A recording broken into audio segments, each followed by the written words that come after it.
Agnew, you got to respect a fellow, and also Cox, who got in the way of a Crowder punch, which helps explain why he's still suffering from dizzy spells. But you wish you could kind of jump out there, get your adrenaline going, just watching a fight? Well, it's very frustrating for any competitive player, you know, who's out there and he's in the stands and he watches his team, whether they're winning or losing, just, you know, getting pushed around sometimes. You'd like to be there to give a helping hand. Now, I understand the reason that you're really anxious to get back is because you're dying to fight Troy Crowder. I think not. Troy Crowder is a very, very big player. He's strong. He's proved it, you know, through Probert, through Chikrin. And, you know, if you have to, you do. But if not, you don't worry about it. I mean, I saw highlights. I think he knocked Bob Probert right back to the Betty Ford Clinic. He got him pretty good. Pretty good. Now, the fight that I think everybody wants to see, and probably Cliff Michael wouldn't mind putting a little wager on this one, and that is Dave Brown against Crowder. They probably fight really similar ways anyways, but I think Crowder is probably a bigger and stronger person than Dave Brown is. You would go with Crowder against Brown? From what I've seen, yeah.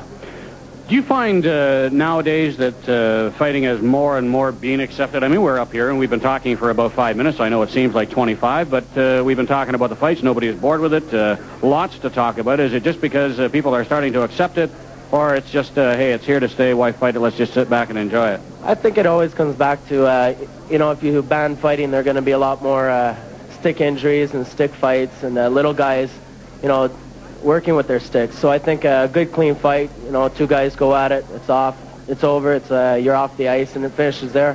When they cut the roster size down by one, everyone was saying, okay, that's one less, quote, goon that the league is going to have, so the games are going to be quicker, the games are going to be better, they're going to get back to a more finesse style. Now you've got expansion coming in. Do you turn that around and say, okay, the opposite is going to hold true, now there's going to be room for another half dozen, quote, goons, thugs in the league? Well, I think, you know, first of all, those goons don't always play. You know, you're sitting on the bench, you're in the stands once in a while, so I don't think it really affects the class of hockey that people see, and you always have to have one, you know, in your lineup to be able to protect the smaller players. What is your opinion as far as the biggest team in the league right now? I'm not talking about necessarily the toughest, but what team do you play, and at the end of it, you know you've been against them. Every time you're into the boards, you got somebody butt in you, or you're getting taken out anytime you're going for a loose puck. Who's consistently the toughest? You have to go with Calgary. Calgary's big and strong. They even have one small line, but they're very competitive. They're tough. So you'd have to say Calgary. I mean, every night, every time they have a chance to finish a check, to push you, to shove you, they always do it, and it's irritating and aggravating.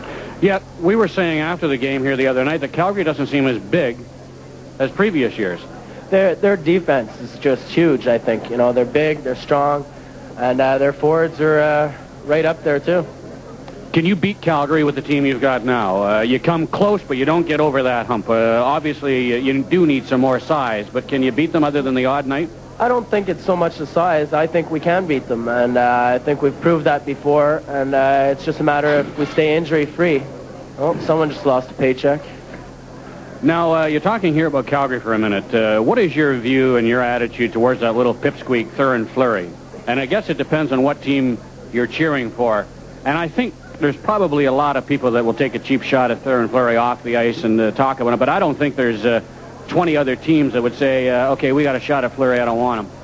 No, definitely. He's the type of player that you always want on your team, but when you play against him, he's the type of player who gets under your skin. You just want to kill, basically.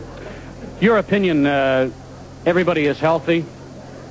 How good can the Vancouver Canucks be? Is 500 an achievable goal? Is that a goal that you would be satisfied with? I think 500 is very achievable for us, and I was hoping more in the range if we can get up, you know, the 700s, 750, playing our style and playing every night. You know, we have a lot of young kids, so we will make mistakes, but I think we'll work harder than any other team, and that'll make up for it. You think 500 is good enough to make it in the Smythe? The way it looks now, I think it could. When is reality going to set in with the Los Angeles Kings, or is this the new look LA Kings, and finally Tom Webster is a coach that can drill it through their heads that it's okay to have Gretzky and everybody scoring at one end, but you got to defend at the other end? Because at the moment, Los Angeles, and I never thought I'd say this at the quarter part of the season, is third best in goals against. I know. They've improved their defense. They've improved their offense. I mean, they have a heck of a team, and it looks like they have fun out there, and that's what the main thing is, if you have fun, you usually win. How about the surprises around the league? St. Louis, do you think a bigger shocker than Chicago right now? Well, yeah, I guess I would have to say so. But they've always been competitive, and so is Chicago. You know, they've always done pretty well last few years anyways, so. What have you noticed any changes in Bob McCammon over last year? Obviously, it's a lot looser in the dressing room. You don't have the controversy, the intrusion of the Russians last year, which, whether some of the players want to admit or not, it obviously had an effect on you.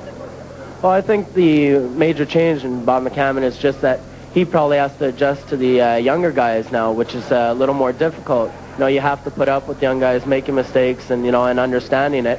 And I think he's done a great job of that with us.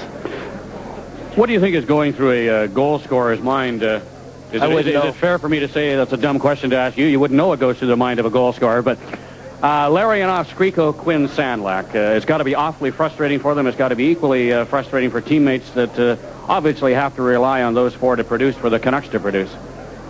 That's for sure. I mean, for anybody, it's frustrating. You know, whether you're a goal scorer or not, you always want to produce offensively.